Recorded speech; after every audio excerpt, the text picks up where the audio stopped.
పార్టీగా కనిపిస్తోంది. అది పోటీ చేసిన 57 స్థానాల్లో దాదాపు 45 సీట్లు గెలుచుకునే ఛాన్స్ కనిపిస్తోంది. ఎన్డీఏ కూడా దీని ద్వారా కొంత ప్రయోజనం పొందొచ్చు ఓవరాల్గా. ఇక లోక్ జనశక్తి పార్టీ వ్యతిరేకత కారణంగా గతంలో 2020లో కోల్పోయిన సీట్లు ఈసారి 2025లో జేడీయూకి వచ్చే అవకాశం ఉంది. బీజేపీ మొదటి దశలో పోటీ చేసిన 48 సీట్లలో 30 సీట్లు గెలుచుకుంటుందని అంచనా వేస్తున్నారు. ఆర్జేడీ దాదాపు ఫస్ట్ ఫేజ్లో 35 గెలుచుకుంటుందని అంచనా వేస్తున్నారు. 71 సీట్లలో స్వతంత్రంగా ఆర్జేడీ పోటీ చేసింది. ఒక సీటు కాంగ్రెస్తో అక్కడ ఫ్రెండ్లీ ఫైటింగ్ ఉంది. సో ఇది ఫస్ట్ ఫేజ్. సో ఫస్ట్ ఫేజ్లో ఆర్జేడీ 35 గెలవచ్చు. ఇక కాంగ్రెస్ 5 నుంచి 10 గెలవచ్చు ఫస్ట్ ఫేజ్లో. ఎందుకంటే ఫస్ట్ ఫేజ్లో 24 సీట్లో పోటీ చేస్తుంది. వాటిలో కొన్ని ఫ్రెండ్లీ ఫైట్. ఈ ఫ్రెండ్లీ ఫైట్ ఏంటో అర్థం కాని పరిస్థితి. మళ్ళీ పోటీ పొత్తు అంటారు, మళ్ళీ ఫ్రెండ్లీ ఫైట్ అంటారు. ఇక్కడే వీళ్ళ కొంప ముంచుతుంది. ఇక్కడే కోఆర్డినేషన్ ప్రాబ్లం. సో అది ఇక్కడ కాంగ్రెస్ దాదాపు 5 నుంచి 10 గెలవచ్చు. ఇది ఫస్ట్ ఫేజ్లో. సో రకంగా 2020లో కాంగ్రెస్ 70 సీట్లో పోటీ చేసి 19 గెలిచింది. ఈసారి అది 61 సీట్లలో మాత్రమే పోటీ చేస్తుంది. ఎక్కువగా ఫేజ్ 2 అంటే ఇవాళ రైట్. ఇక నెక్స్ట్ వామపక్ష పార్టీలు జాయింట్గా పోటీ చేస్తున్నాయి. సిపిఐ సంబంధించినటువంటి అక్కడ స్థానికంగా ఉన్నటువంటి రకరకాల పేర్లతో ఉన్నాయి. అవి 10-15 సీట్లు గెలుచుకుంటాయని అంచనా వేస్తున్నారు. అది కనుక జరిగితే నిజంగా అది అద్భుతమే. ఎందుకంటే ఆ గెలిచే సీట్లు కూడా కాంగ్రెస్ ఆర్జేడీ పుణ్యమాని గెలుస్తాయి. బహుశా అంతకుమించి సొంతంగా గెలుచుకునే ఛాన్స్ వాళ్ళకి లేదు.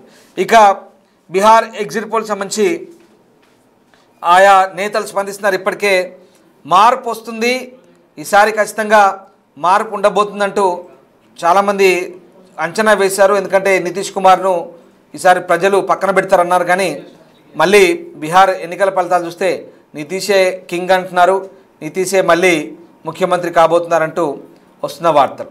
సో ఎలా ఉండబోతుంది అనేది మాత్రం ఆసక్తికరంగా ఉండబోతుంది. ఎన్నికల రెండో దశకు సంబంధించి ప్రధానంగా ఎన్నికల రెండో దశకు సంబంధించి వాళ్ళు 122 జరిగితే ఈ 122లో ఎక్కువ శాతం ఈసారి బీజేపీ గట్టిగా ఫైట్ ఇస్తుంది. బీజేపీ ఖచ్చితంగా ఈసారి గెయిన్ చేస్తుందని చెప్తున్నారు. సో ఓవరాల్గా చూడాలి ఎన్నికల ఫలితాలు ఎలా ఉండబోతున్నాయి. ఎన్నికల ఫలితాలు ప్రజల అంచనాలకు తగ్గట్టుగానే ఉండబోతున్నాయా, ఏం జరగబోతుంది. ఎగ్జిట్ పోల్స్ పౌరులు ఎలా ఓటు వేశారో ఒక ముందస్తు సూచన అయితే అందించే అవి ఒక్కటి మాత్రం నిజమండి. ఎప్పుడు అవి ఖచ్చితం అవుతాయా లేదా అనేది మనం అవి తుది ఫలితాలు అయితే కావు. మనం ఖచ్చితంగా బల్లగుద్ది చెప్పలేము. ఇవే ఫైనల్ అని చెప్పలేము. అవే ఫైనల్గా మనం పరిగణించలేము. ఎందుకంటే ఇటీవల ఎగ్జిట్ పోల్స్ అన్నీ కూడా కొంత అన్సర్టెనిటీ ఉన్నాయి. కొన్ని నిజమయ్యాయి, కొన్ని అబద్ధమయ్యాయి, కొన్ని ప్రూవ్ అయ్యాయి, కొన్ని కాలేదు. సో ఆ రకంగా కొంత భిన్నంగా ఉండొచ్చు. సో ఇక్కడ ఈ సత్తా బజార్ అనేది కూడా అదే పరిస్థితి. వాళ్ళు ఏంటంటే ఏకంగా కాంగ్రెస్ 130 గెలుస్తుంది, బీజేపీ 100 లోపే ఉంటుంది ఎన్డీఏ కూటమి అంటున్నారు. మరి అదేంటో వాళ్ళ సర్వే సంస్థ వాళ్ళ ప్రామాణికత ఏంటో మనకు తెలియదు. సో అది దాదాపుగా వాళ్ళు ఏంటనేది రేపు వెల్లడించే అవకాశం ఉంది.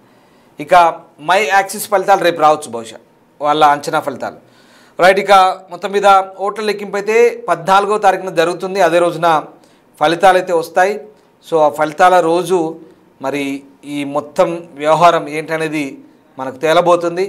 ఫలితాల రోజు ఎవరేంటి, ఎవరు రాజు, ఎవరు బంటు, ఎవరు మళ్ళీ బీహార్ గద్దెనెక్కబోతున్నారు, ఎవరు ఈసారి బీహార్ను మళ్ళీ ఏలబోతున్నారు. సో ఆ రకంగా ఈసారి బీహార్ ఫలితాలకు సంబంధించి కొన్ని ఆసక్తికర అంశాలే వెలువడబోతున్నాయి. రెండవ దశ సంబంధించి కూడా కీలకమైన అప్డేట్స్ అందుతున్నాయి. రెండవ దశలో కూడా ఫైట్ చాలా టఫ్గా జరిగినట్టుగా తెలుస్తుంది బీహార్ ఎన్నికలకు సంబంధించి. సో ఓవరాల్గా బీహార్ ఎన్నికలకు సంబంధించిన ఎగ్జిట్ పోల్ సంబంధించి ఒకసారి ఆ సర్వే ఫలితాలు మీరు స్క్రీన్పై చూసుకోవచ్చు.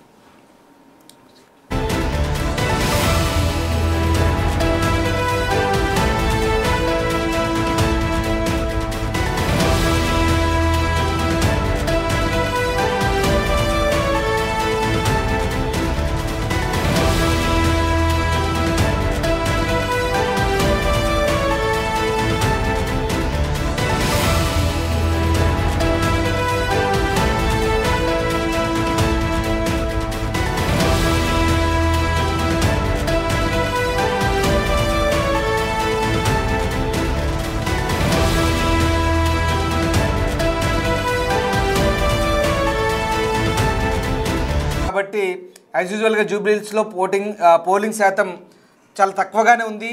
అంటే ఆశించిన దానికి అంత ఎక్కువగా ఏం లేదు, పెద్దగా గణనీయ స్థాయిలో పోలింగ్ శాతం ఏం పెరగలేదు. కానీ జూబ్లీహిల్స్ ఓటర్లు ముఖ్యంగా బస్తీలు, అలాగే కొంతమంది భిన్నంగా కొంత ఉన్నత విద్యావంతులు ఉంటారు.